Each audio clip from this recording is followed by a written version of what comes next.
Well, I'm on my way to Flamborough Downs. Going to drive Elysium Lindy tonight. Sometimes I wish I didn't make videos when I'm on my way somewhere. Hey, wish me luck, and the horse goes out and races terrible. But this horse, he likes a half. If I get him away good, he should be fine. It's about 15 or 16 degrees, and I'll tell you what, after the heat we went through last week in Ohio and here, it feels like about -3. But it doesn't feel nearly as cold as the draw in Delaware. My God Almighty! Enter 8 horses, and 4 of them draw the 8-hole. Man, oh man! I was beginning to think somebody was out to get us, but Harness AM drew 8. I guess the last 2 times she raced. Now, yes, did also. It's hard enough to win from the outside. Winning from the outside in Delaware, that is a tall order. So that's frustrating. That's a tough pill to take. Let's see. Susie K drew good. She needed it. Drew 2. AL Sun drew 6.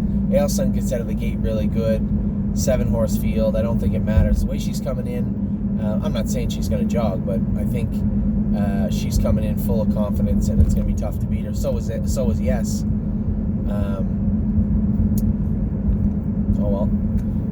Overdue Mission, 7-hole. So 4 8s and a 7 and a 6. Compass Rose, 8-hole. West 52nd, 8-hole in a 10-horse field. One of our clients said we may as well scratch him. Might.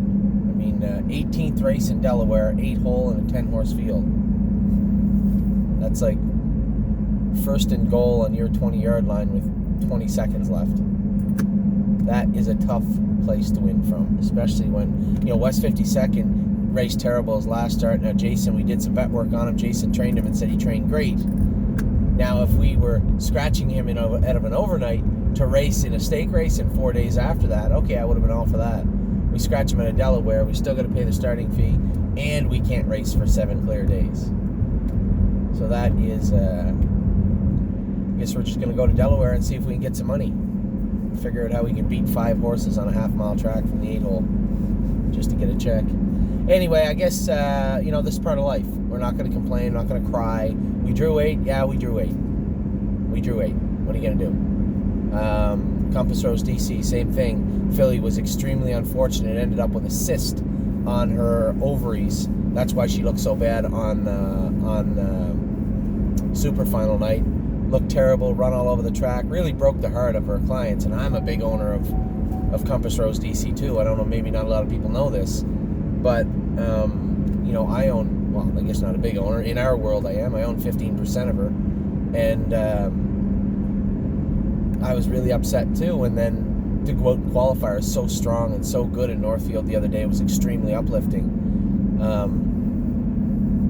And she drew the 8-hole. Anyway, we got who? Susie K 2, Overdue Mission 7. Oh, Rose Run Valiant, like he needed the 8-hole. 8th, Yes 8th, West 52nd 8th, Compass Rose DC 8th. Globetrotting 2. I'm missing somebody, but who cares? AL Sun 6. So, pretty depressing draw, but at the end of the day, I think AL Sun's still got a shot to win. I think Globetrotting's got a shot to win. And it's not that I'm not going to say they can't win. Sure they can win. It's a horse race. Just the odds are against them. So, but we're going to go and we're going to race our horses. We have 8 in Delaware. I think 2 of them have pretty good shots to win. The other ones, Susie K might have a shot too, the way she qualified the other day. So that leaves 5 that are up against it. Now, in the big picture, Overdue Mission is still sitting first in the Buckeye. There's nothing they can do about that. She's in for sure. So it's just a matter of, I'd like to make money with her, but I'm not going to gut her and torture. You're not going to see me blaze out of there, I don't think, with Overdue Mission going into the final in a week, I believe. She's got a $40,000 or $50,000 final coming up next week. So she drew bad. Let's try and get some money and get paid and make sure she's sharp coming into the final. All pretty much goes for AL Sun, but not quite. She has to do good, but I think she will. Susie K needs a big performance.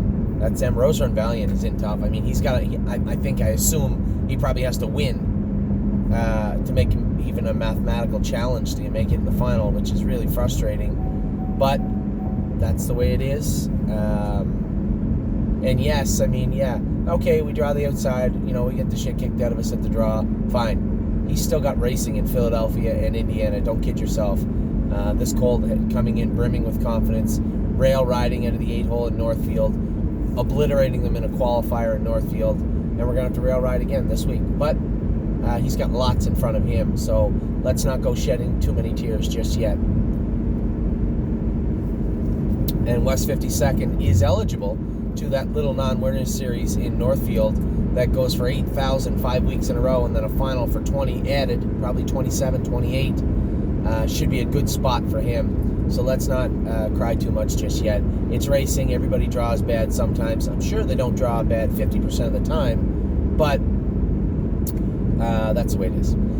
We also got shut out in Morrisville today. We were at Morrisville today. Well, I wasn't at Morrisville, but Danny O'Brien, one of our trainers, a colt trainer, good friend of mine, and a guy that's got a sharp eye for our horses. I'll tell you the dedication our trainers have. He didn't tell me until he was there. Now, he was going to look at a couple for himself. It was Danny O'Brien's 60th birthday today. Yeah, how do we celebrate our birthdays? Driving 5 hours down the road to look at horses for our clients. So, Danny's always a trooper, and went down today. We had a bunch of horses on our list. Obviously, we had added some So Surreals the way they obliterated them in the New York Sires final. And some people said, why are we even shopping in New York? Okay, we have a grievance in New York. It's fair. It's a proper grievance. But at the same time, I'm not going to turn away from good horses. I think we made some good purchases with the So Surreals we made in Goshen. And I wanted to have a look at the ones that we had here. This issue with the New York licensing is a problem. You know it, and I know it. I think the best way to combat it this year is continue to lobby, continue to push to have some sort of resolution for that.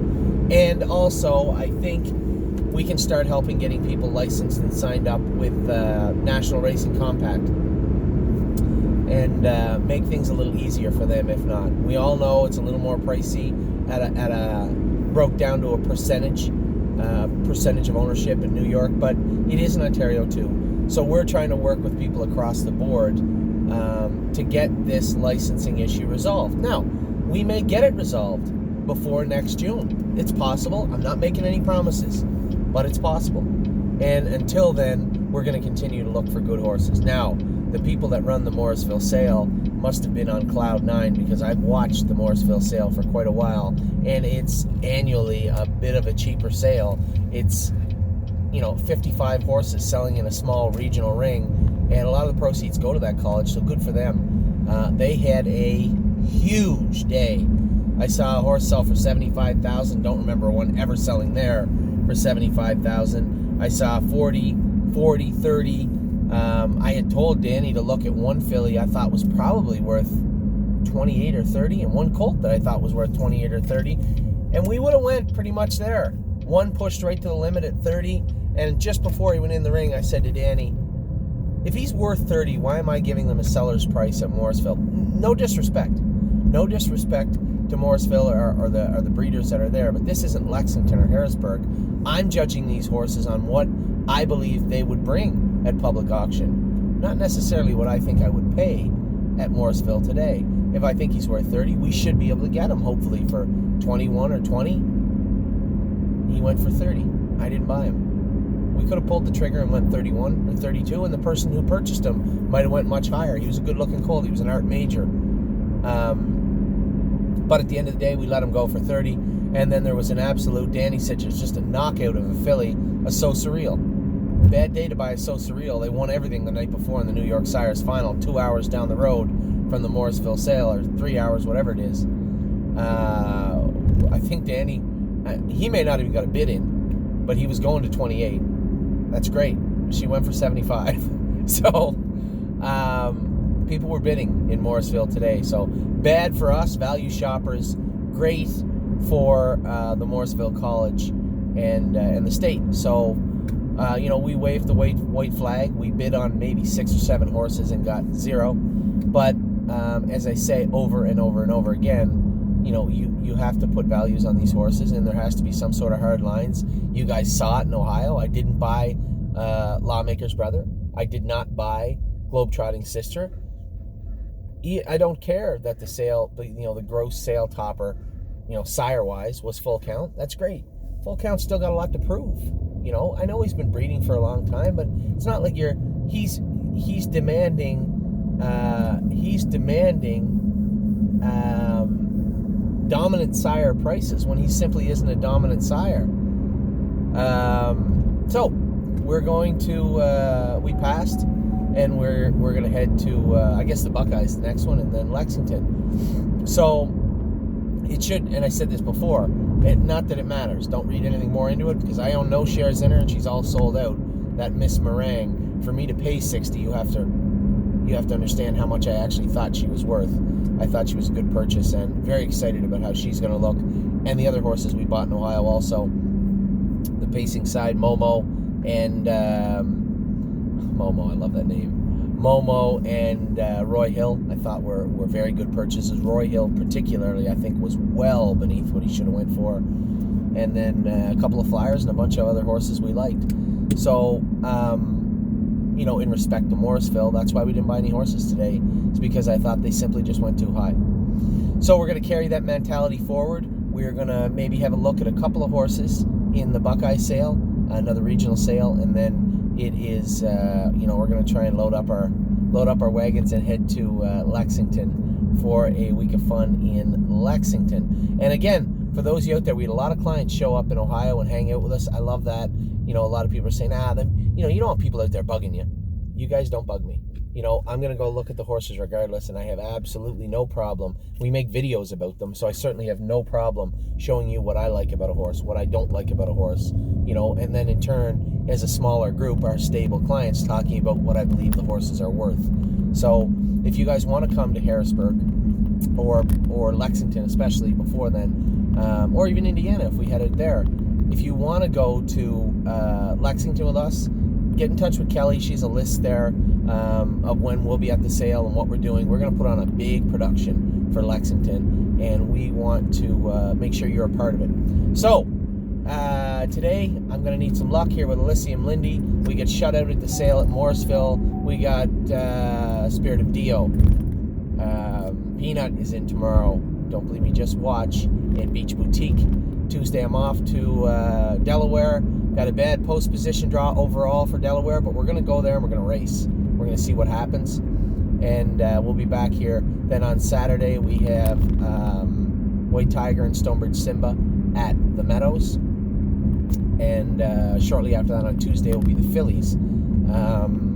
Just for me and you. I'm going to tell Tim Twaddle to list Dave Pallone on Just for Me and You. He won with her the other day. He now knows her, has a feel for her, and he also has 1 billion wins lifetime, so probably a good idea. And I'll probably slide down and drive my girl Harness AM, her last start of the year. So we're shutting down some horses now for the 2-year-old seasons. Really, Blue Chip had for the people that thought she raced poorly, she didn't. The track record last night in Batavia before the races was 159-2 or 3.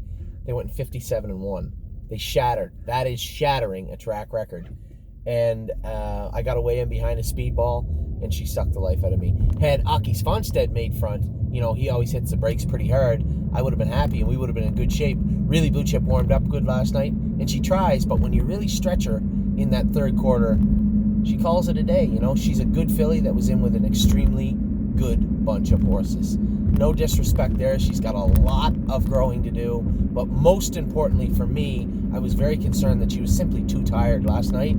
She came out of the race on her hind legs, squealing and drinking water, and she felt good. She just needs to grow up. Put a couple of 100 pounds on, and we'll bring her back. Obviously, you can see her tools. She can leave quick. She gets around a half grade, which is a feather in her cap. And when I warmed her up last night with no hobbles, never put a step in. So I think you'll see the last of Really Blue Chip wearing trotting hobbles. She'll be back in 2020. Bare pole, no hobbles, and away she goes. So I'm excited about her 2020 season and a lot of others. I will be probably coming to you from Delaware next. I got a lot of work to do tonight. I have at least 10 million emails I have to answer. I apologize. If you sent me an email in the last 36 hours and I haven't got back to you yet, I'm really sorry. I will. It's just they've been piling up. So I'll hopefully get out to everybody tonight before I go to bed. And also, Amy and I will be looking at videos for Lexington. A number of people looking for a number of different types of horses. We're going to find one for all of you. I can promise you that. Talk to you guys soon. Take care. I'll be in touch probably first of the week.